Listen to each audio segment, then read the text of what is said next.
So there it is. I've actually walked through all the chapters in half an hour. I can't believe it. So I'm going to do just a quick reading here. I'm going to read the first 2 paragraphs of my conclusion, and then I'll be very happy to take your questions.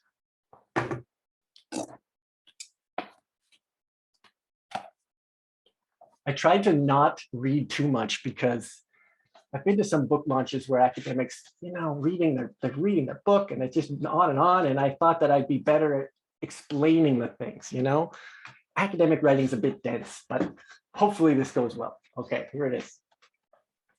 By listening to the fur trade, we become attuned to how relationships manifested and were maintained on an individual and group basis. We can hear that the fur trade entailed much more than merely exchanging material goods. Encounters had to be navigated, relationships had to be formed, and trust had to be built. Power relations and cultural influences extended in both directions between Europeans and Indigenous peoples, and up and down the social ladder between masters and servants. Soundways and musical performances were a key platform that brought the diverse people of the fur trade together. Indigenous hunters used firearms to salute with trading posts. Experienced voyageurs led paddling songs.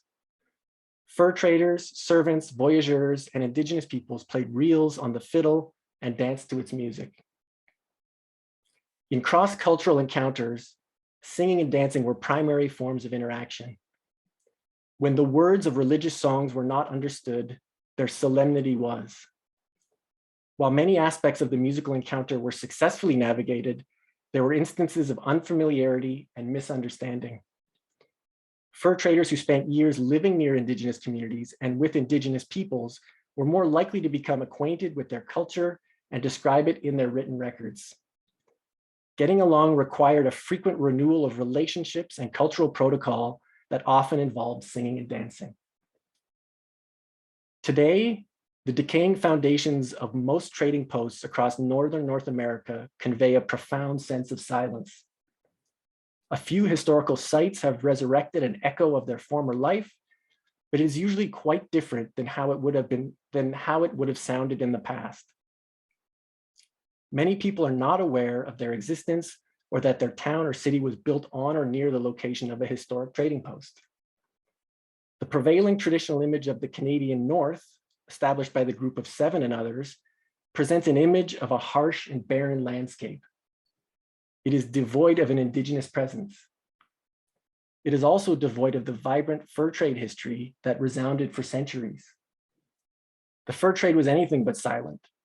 It burst with ceremonial gunfire, echoed with singing voices, and thundered with stomping feet.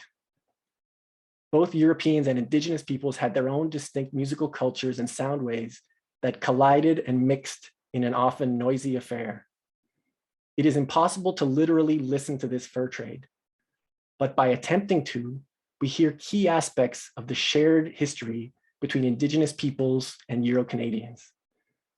Fiddle music and step dancing derived from the fur trade remained strong in many communities across Canada until the late 20th century and beyond.